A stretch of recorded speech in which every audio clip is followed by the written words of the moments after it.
Función compuesta. Una función compuesta significa que va a contener a dos funciones dentro de una.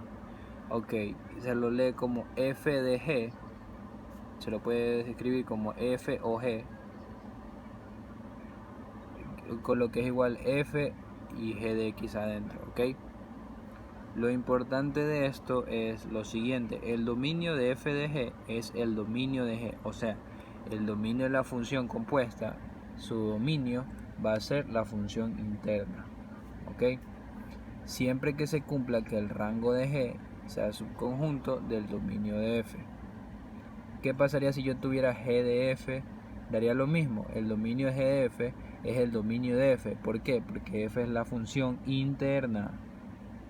Siempre que se cumpla que el rango de f sea subconjunto del dominio de la función externa. Esto es un tema un poquito más complicado, pero se tiene que dominar bien. Ya a ver por qué. Es mucho más fácil de lo que creen. Miren, cuando ustedes tienen elementos A, 1, 2, 3, 4, 5 y B, A, E, I, O, se tienen las funciones f dada de A en B dada por f, ya aquí están los pares ordenados, y la función g dada de B en A. Ok, el truco aquí, lo más importante es dependiendo de lo que te pidan, si te piden g o f o te queden f o g. Ok, importante esto. Cuando te den g o f de estas dos funciones, tú primero vas a graficar la primera de A en B. ¿Por qué? Porque esa es la función f, esa es la función interna. La graficas, ¿ok? Y al lado de ella vas a graficar la función externa, la función g. En este caso, tú la completas. Para hallar cómo es la función g de f, lo que haces es unir desde el lado izquierdo hacia el lado derecho, siguiendo las líneas. Por ejemplo, el primer elemento de g de f es 1, va hacia A, y de A va hacia 1. Entonces el primer elemento de g de f es 1,1.